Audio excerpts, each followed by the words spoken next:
Alhamdulillahi Rabbil Alamin. Ashhadu an la ilaha illallah al-malikul haqqul mubin.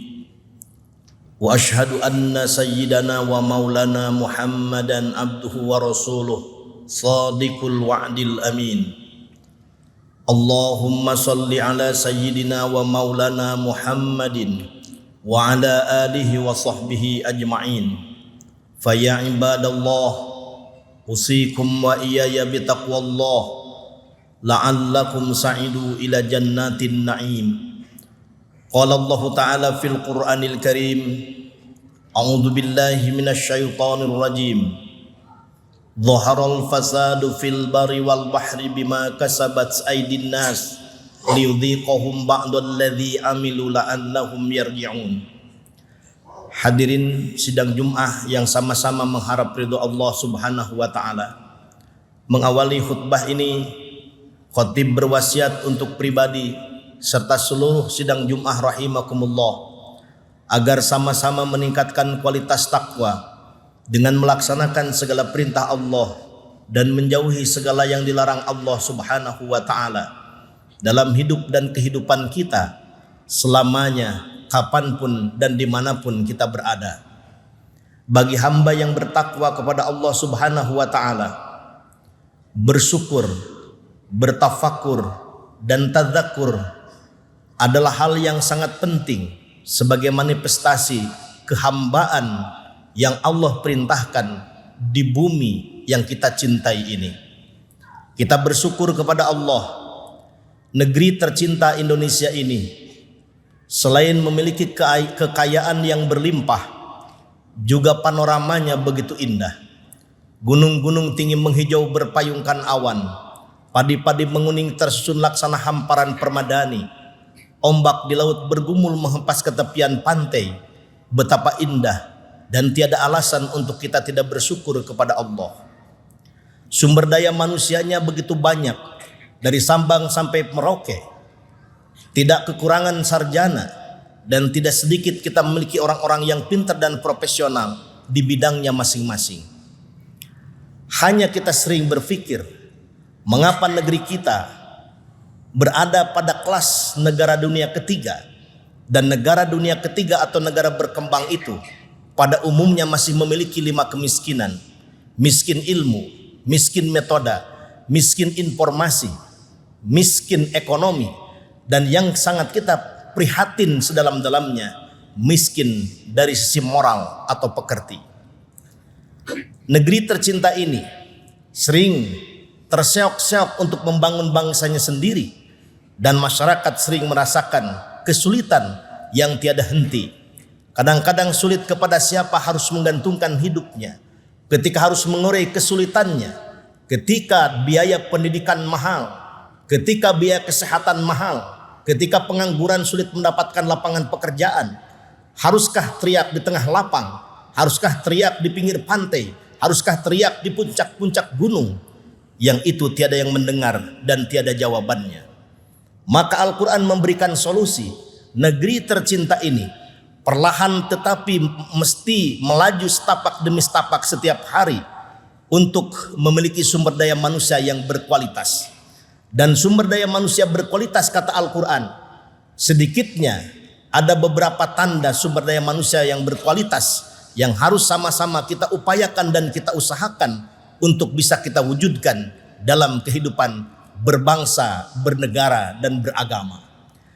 Yang pertama, sumber daya manusia yang berkualitas itu adalah ulul ilmi, hamba-hamba yang berilmu. Karena untuk meraih kebahagiaan dunia dengan ilmu, kebahagiaan akhirat dengan ilmu, dan kebahagiaan dunia serta akhirat pun dengan ilmu. Allah mengangkat harkat, derajat, dan martabat hamba-hambanya yang beriman serta berilmu, berilmu serta beriman. Ibadah yang diterima oleh Allah adalah ibadah yang berbingkaikan ilmu. Pantas baginda Nabi memiliki kualifikasi hamba Allah yang fatonah, yang cerdas. Ayat yang diterima pertama kalinya surah Al-Alaq ayat 1-5. Perintahnya adalah perintah membaca, Yang dibaca bukan hanya kitab Al-Quran, tetapi juga kitab kehidupan. Artinya, kalau kita mencontoh kepada baginda Nabi, maka tidak ada alasan bagi kita umatnya senang berada di dalam kegelapan peradaban, berada dalam kebodohan. Tentu indikasi kepintaran seseorang, tanda-tanda kecerdasan seorang bisa dilihat dari taraf pendidikannya atau dari cara dia berpikir, cara dia menyelesaikan masalahnya. Mencari ilmu diwajibkan kepada muslim laki-laki dan muslim perempuan. Mencari ilmu diwajibkan sejak lahir sampai kita meninggal dunia. Bahkan mencari ilmu diwajibkan kepada umat Islam walaupun sampai ke negeri Cina. Artinya mencari ilmu bukan hanya terbatas pada ilmu-ilmu keagamaan secara khusus, tetapi ilmu-ilmu yang bisa membedah rahasia alam. Laut dibaca, lahir ilmu oceanografi. Bintang dibaca, lahir ilmu astronomi. Masyarakat dibaca, lahir ilmu sosiologi. Dan jiwa-jiwa manusia dibaca, lahirlah ilmu psikologi. Semakin tinggi kualitas membaca suatu bangsa, maka semakin luas pengetahuannya tiada batas. Semakin luas pengetahuan, semakin memungkinkan mengembangkan sains dan teknologi. Dengan sains dan teknologi yang dikuasainya, masalah yang mudah, masalah yang susah menjadi mudah untuk dilakukan. Tetapi miskin sains dan teknologi, masalah mudah pun tidak bisa diselesaikan. Hadirin sedang Jum'ah rahimakumullah, pentingnya kita, anak-anak kita, keluarga kita, anak-anak bangsa ini memiliki spirit untuk mencari ilmu agar mencapai kualifikasi manusia yang disebut sebagai ulul ilmi. Yang kedua, sumber daya manusia yang dibutuhkan di negeri tercinta ini adalah ulul albab, yaitu hamba yang mampu menyeimbangkan antara kualitas iman dengan kualitas ilmu, aktivitas fikir dan aktivitas zikir, agar punya keseimbangan olah kolbunya dengan olah hatinya dengan olah fikirnya. Karena keseimbangan ini menjadi sangat penting. Betapa Haman, manusia yang berilmu, tetapi dengan ilmunya tidak mampu mengangkat dirinya dan mengangkat kaumnya pada saatnya. Karena Haman menggunakan ilmunya untuk kepentingan pribadinya yang tidak berbingkai dengan imannya. Sementara iman saja tidak cukup kalau tidak berbingkaikan kepada ilmu. Karena itu ilmu dan iman mesti seimbang, akal dan kolbu mesti seimbang, fikir dan zikir mesti seimbang kita laksanakan dalam hidup dan kehidupan. Hadirin sedang Jum'ah rahimakumullah, kita kenal peradaban Islam begitu disegani oleh peradaban dunia. Ketika umat Islam memiliki para ilmuwan serta filosof muslim ternama, kita punya Al-Farabi, Al-Kindi, Ibnu Sina, para filosof-filosof muslim lainnya. Mereka bukan hanya beriman tetapi berilmu, bukan hanya berilmu tetapi mereka pun beriman. Sangat boleh jadi suatu negara banyak memiliki ilmuwan tetapi ilmunya tidak bermanfaat atau tidak menjadi ilmu nafi karena imannya terkalahkan oleh ilmunya. Kita butuh hamba-hamba beriman, kita butuh hamba-hamba berilmu. Karena dua kualifikasi pengetahuan, baik pengetahuan bersifat ilmu, pengetahuan bersifat iman yang terimplementasi dalam hidup dan kehidupan, ini adalah ciri dan cara mewujudkan sumber daya manusia yang berkualitas. Yang ketiga, sumber daya manusia berkualitas itu adalah ulul absar, hamba-hamba Allah yang memiliki ketajaman mata batin. Sehingga memiliki ketajaman mata batin ini akan mampu melihat yang tidak bisa terlihat oleh mata. Karena Al-Quran memerintahkan melihat itu dengan 3 term sedikitnya. Al-Quran kadang menyebut melihat dengan melakukan penelusuran sejarah dan merenungkannya. Seperti Al-Quran menyatakan, Alam taro kaifa fa'ala rabbuka bi ashabil fil. Diperintahkan membaca suatu sejarah ketika Abrahah mau menghancurkan Ka'bah, melihat dengan redaksi perintah ro'a. Kadang Al-Quran menyebut melihat itu dengan perintah basar. Wa fi anfusikum afala tubsirun. Apakah kalian tidak melihat pada diri kalian? Melihat dalam arti perenungan atau introspeksi.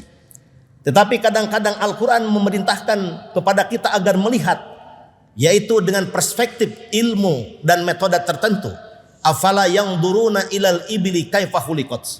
melihat dengan perintah nadhara, melihat bukan hanya dengan mata biasa, tetapi dengan perspektif ilmu, dengan teori dan metode tertentu. Ini isyarat pengembangan ilmu yang bermanfaat untuk menaklukkan peradaban dunia ini. Yang keempat, kita butuh sumber daya manusia yang kualifikasinya adalah ulin nuha, yaitu hamba-hamba Allah yang mampu menjadikan pengalaman atau sejarah sebagai guru hidup dan kehidupannya. Hanya keledai yang biasa jatuh ke lubang yang sama. Mestinya orang yang termasuk kategori ulin nuha, dia mampu belajar sejarah, mampu menjadikan sejarah sebagai cermin kehidupannya, dan betapa banyak sejarah yang bisa kita jadikan sebagai cermin hidup dan kehidupan di negeri tercinta ini, yang sejatinya sejarah-sejarah kelam yang tidak baik itu bisa kita hindari sebagai umat, sebagai masyarakat di negeri tercinta ini. Jangan sampai sejarah kelam terulang kembali dan dijadikan sebagai guru, sehingga menyebabkan kehancuran yang rotasinya berputar dari periode ke periode, dari tahun ke tahun, dari era ke era. Cukuplah pengalaman kelam yang membuat negeri ini tersakiti dan tersiksa hanya terjadi pada masanya, yang kita jadikan sebagai cermin dan kemudian kita jauhi bersama-sama. Hadirin sedang Jum'ah rahimakumullah. Kemudian kita membutuhkan kualifikasi sumber daya manusia ulul amri, yaitu hamba-hamba Allah yang bisa mengurus atau mengatur masyarakat, bangsa, negeri yang luar biasa, yang besar, yang disegani oleh bangsa lain. Maka alhamdulillah kita bersyukur kepada Allah. Suatu perjuangan yang sangat berat sudah kita lewati. Pesta demokrasi, pemilihan presiden dan wakil presiden, serta anggota legislatif sudah kita lewati bersama, tanpa konflik, tanpa permasalahan yang berarti. Jika tidak ada keterlibatan Allah, sangat boleh jadi banyak negara-negara di dunia yang ketika proses pemilihan pemimpinnya berujung dengan konflik, pertumpahan darah dan perang saudara. Tetapi karena keikhlasan, rasa cinta dan bersimpuh kita kepada Allah, Allah memberikan anugerah terindah kepada kita. Kita sudah biasa menghadapi perbedaan. Kita sudah biasa mengalami pesta demokrasi. Kita sudah biasa memiliki jiwa-jiwa demokrasi. Yang kalah mengucapkan selamat kepada yang menang merangkul yang kalah. Sehingga demokrasi sesuatu pesta yang menyenangkan kepada kita. Presiden dan wakil presiden sudah terpilih. Kabinet sudah terpilih. Kini di hadapan kita ada pesta demokrasi yang semestinya lebih dewasa kita hadapi, yaitu memilih gubernur, bupati dan wali kota di Provinsi Jawa Barat ini khususnya. Ini sebuah ikhtiar atau upaya mewujudkan ulul amri, mewujudkan pemimpin kita yang bisa mengurus dan mengatur masyarakatnya dengan penuh rasa cinta dan kita cinta kepadanya. Jangan sampai sebaliknya mewujudkan petaka yang berujung kepada kerugian setiap kita. Allah Subhanahu wa taala menegaskan, sesungguhnya kerusakan suatu bangsa tidak disebabkan oleh luar manusia, tetapi dhaharul fasadu fil bari wal bahr bima kasabat aydin nas liyudhiqahum ba'dalladzi amilu la'allahum yarji'un. Nampaknya kerusakan di darat dan di laut akibat ulah tangan manusia, dan kalau itu terjadi agar manusia memiliki kesadaran yang tinggi dan kembali kepada jalan Allah Subhanahu wa taala. Mulai dari diri kita, kalau ada sikap, perbuatan, perilaku, ucapan dan tindakan yang menyebabkan Allah murka, bertaubatlah kepada Allah agar Allah tidak menurunkan adabnya. Jika ada kesalahan dan hilaf dari para pemimpin bangsa kita, kita bermohon kepada Allah, Allah memaafkan dan kembali meluruskan jalan selurus-lurusnya kepada pemimpin-pemimpin kita. Dan kita sebagai suatu bangsa, mulai dari diri kita, kalau ada kebencian Allah kepada suatu bangsa, tidak usah menunjuk kepada orang lain, tetapi kita berintrospeksi. Jangan-jangan karena kesalahan kita sendiri Allah menurunkan murkanya. Hindari dosa, jauhi maksiat, karena kata Nabi, idza dhahara zina wa riba fi qaryah faqad ahallu li anfusihim adzaballah. Jika perbuatan zina dan perbuatan riba telah nampak pada suatu bangsa, seolah-olah menghalalkan bagi diri dan bangsanya diturunkan azab Allah Subhanahu wa taala. Na'udzubillah summa na'udzubillahi min dzalik. Kita bermohon kepada Allah, salat Jumat yang kita laksanakan di Masjid Al-Jabar kebanggaan umat Islam ini sebagai cara dan ciri membuka jendela taufik hidayah Allah Subhanahu wa taala agar kita menjadi hamba yang memiliki kualifikasi ulul ilmi, hamba berilmu, ulul albab yang mampu menyeimbangkan iman dan ilmu, ulul absor yang memiliki ketajaman mata batin, ulin nuha yang mampu menjadikan pengalaman sebagai guru hidupnya, dan Allah anugerahkan jiwa-jiwa kepada kita ulul amri, jiwa-jiwa pemimpin yang bisa mengurus dan mengatur orang lain, setidaknya menjadi hamba yang mudah diurus dan diatur oleh orang lain sesuai dengan ketentuan dan aturan yang ada. Amin amin ya rabbal alamin. Barakallahu li wa lakum bima fihi minal ayati wa dzikril hakim. Wa qur rabbighfir warham wa anta khairur rahimin.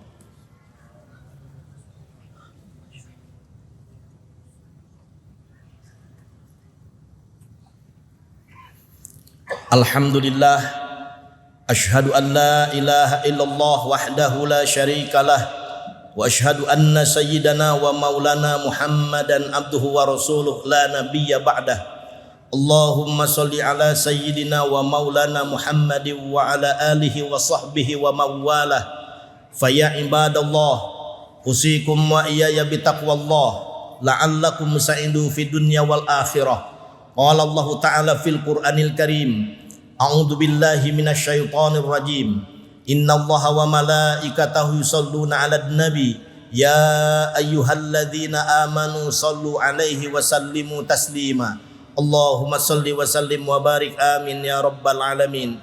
Allahumma ighfir lil mu'minina wal mu'minat wal muslimina wal muslimat al ahya'i minhum wal amwat bi rahmatika ya arhamar rahimin. Rabbana zalamna anfusana wa illam taghfir lana wa tarhamna lanakunanna minal khasirin. Rabbana atina fid dunya hasanah wa fil akhirati hasanatan wa qina adzaban nar. Walhamdulillahi rabbil alamin. Ibadallah, innallaha ya'muru bil adli wal ihsan wa ita'i dzil qurba wa yanha 'anil fahsai wal munkar wal baghi. Ya'idzukum la'allakum tadhakkarun. Wa la dzikrullahi akbar.